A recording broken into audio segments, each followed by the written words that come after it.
Hi, Will. Hi, Yeah, it's the last episode for this series. last one. Yeah, let's see what we already talked about. We talked about the first nine controls to be better protected as a company. So, first is the asset management, then security awareness training, antivirus slash EDR, then backups, separate account management, and multi factor authentication. Then the last three ones were email protection, VPN, SASE, and vulnerability management and patches. Yeah, So, what is number nine? I would say number nine is going to be uh, mobile device encryption. So I if think I think it's number 10. Sorry, it's number 10. yes, Sorry, number 10. so I would say mobile device encryption. So we look at ways companies lose data. We talk about ransomware. These things in the news, but the most practical way. I live in a big city.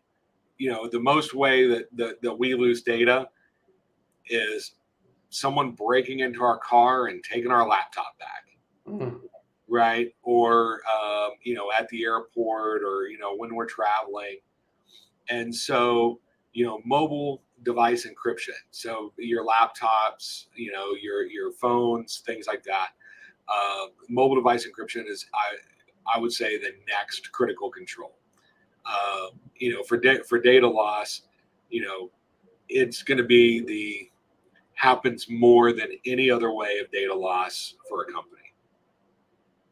Yeah, I agree. And when you talk about mobile devices, do you mean all of them? So of course, laptops, iPad as well, um, Yeah, watch, watches, smartwatch. I don't know.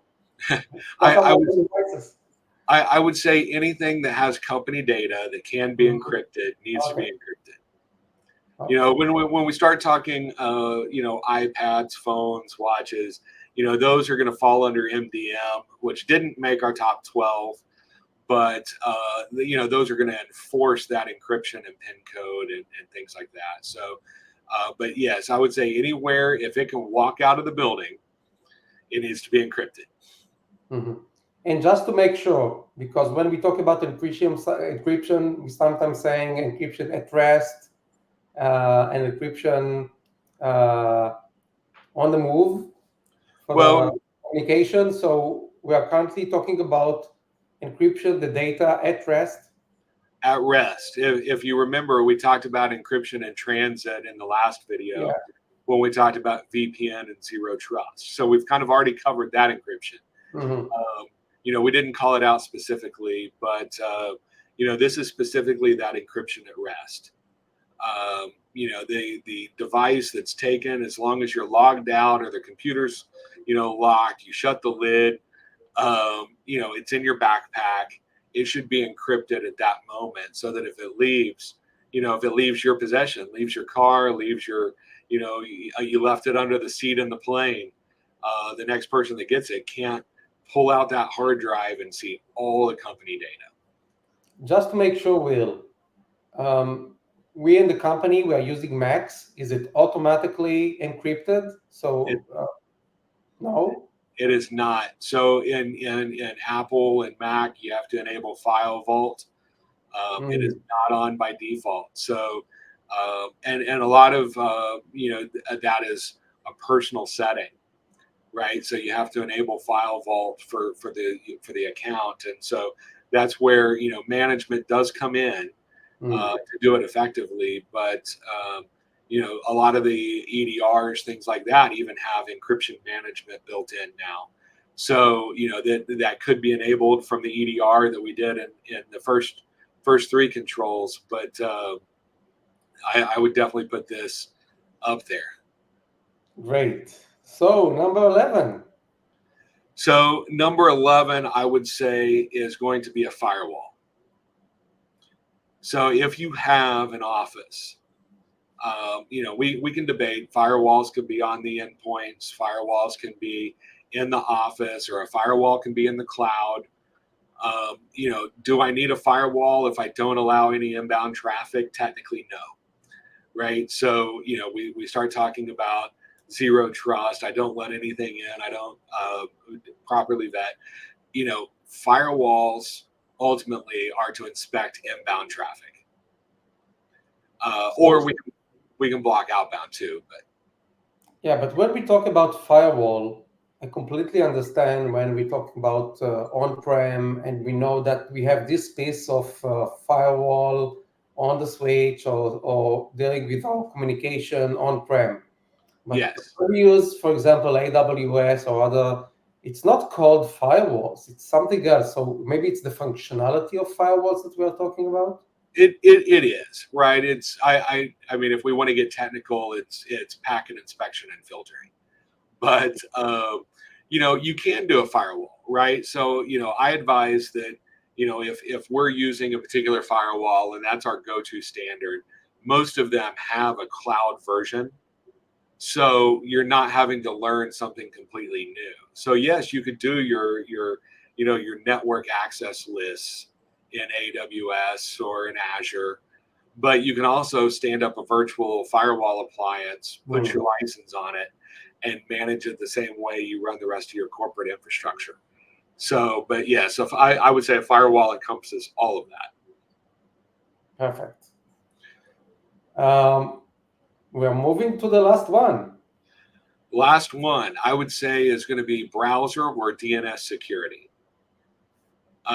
So as we've looked through these controls, protecting users, from their email, from their devices getting stolen, keeping that data protected.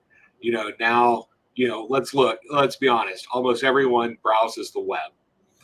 And so, they're opening their emails, they're clicking the email, and it's going to a web page. Or they're out surfing, they're trying to figure out what they're going to have for dinner when they get off of work.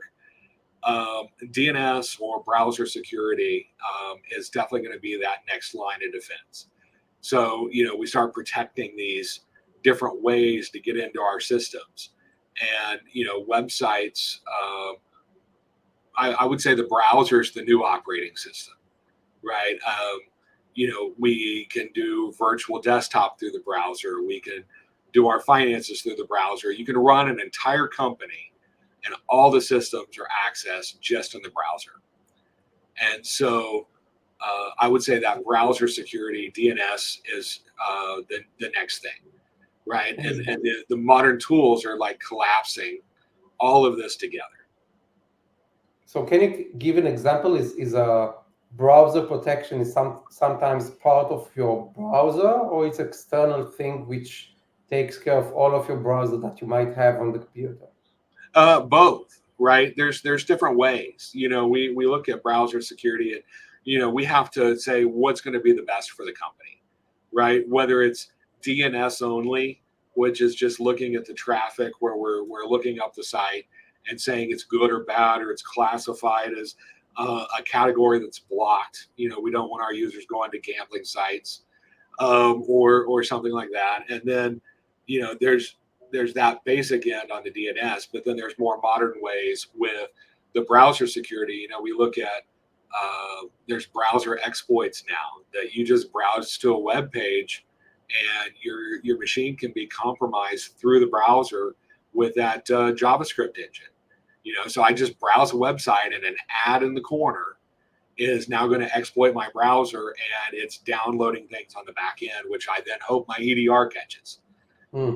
So, a lot of your browser security technologies are kind of collapsing these together.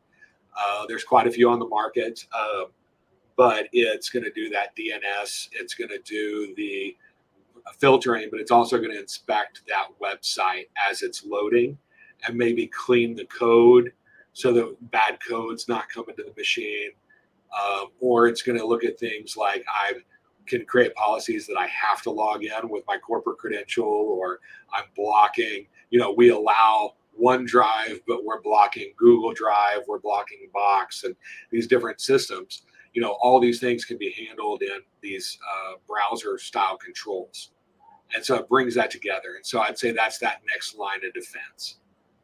Yeah, so I guess that we covered all last three, which are mobile device encryption, firewalls for all kinds, on-prem and cloud, and last one, browser protection, DNS, and other stuff that could help us to surf the web in a secured way. So maybe to conclude, let's go over this list again. Do you want to do that, Will, or I will do that? Yeah. So, you have them in order. I've got the list I made and scratched them Yeah, down. You want to perfect. go through order and we can talk about how maybe they work together. I mean, these all work together. Yeah, so asset management is the first one. Understanding what you have in the company. Security awareness to understand how people will handle those assets and all other controls that you have. Antivirus and EDR to protect the endpoints. But if we are talking about endpoint protection, we could go through number 10 for mobile device encryption, which also help you to be protected on your mobile device if somebody might take it from you. But Right. even when they can attack you, you have the EDR and antivirus on your endpoints to protect you. But in some cases, you've been attacked and you must have some backup in order to recover the data. So backup's extremely important. Then, if you want to manage your backup or any other crown jewels that you have in the company, you want that only certain people with the special key will have that. So separate accounts are very, very important. We understand that passwords, as important as they're not the only solution for access. So multi-factor authentication is critical for any application, include email and others. But talking email, we want to make sure that email is protected using all the techniques that we have to check the data and to eliminate phishing as we can, as well as spur phishing. And we talked about the CEO things that trying to fool me. Vulnerability management is critical to understand what are the vulnerabilities that you have, how to recognize it, how to prioritize it, and how to implement many patches in order to reduce vulnerabilities. We talked about encryption in transit or VPN and SASE in order to make sure that you have a good communication or secured communication to the web or to the office. We already mentioned number 10, which is mobile device encryption, and then the firewall for on-prem and the cloud. And then the last one, number 12, is browsers and web protection. So a great list, I think. Yeah, I think it's a great list. And, looking at these 12, it's, there's always more or there's increasing protections in these 12. And it just spiders out from there, as we look at all the different frameworks and compliance, and we look at, other security tools, really each of them fit into these 12 in some way, shape, or form. And so these 12, I would say, is that foundation that if you have these 12, I would say I hate putting a number on it, but let's say 90% there. If we do the zero control, which we talked about at the beginning, which is that management, piece, but ultimately those 12 combined will protect against most. I won't say all. I'll never say we're all protected 100%. But that's going to cover most of the ways of access into a company or a system. Yeah, so you first have to be protected using these 12, but then you have to follow some kind of framework, I guess, that help you to do much more. And I know that there are frameworks with tens and hundreds of controls, so it's a never-ending story to be better and better and better secured. That's it. And it's always measuring, always assessing, figuring out what our gaps are, and then going to close those gaps. But yes, it's a continuous cycle, and the threat actors and the risks always evolve daily, weekly, monthly. Yeah. Okay, Will. It was great episode and great series. And now I guess all our audience know what are the 12 controls that our favorite. So it's not. I guess everybody could have different type of 12 controls, but at least do something in cybersecurity and start with those 12 or any other Absolutely. 12. Always do something. Yeah, of course. Bye bye, Will. Thank you All very right. much. Thanks.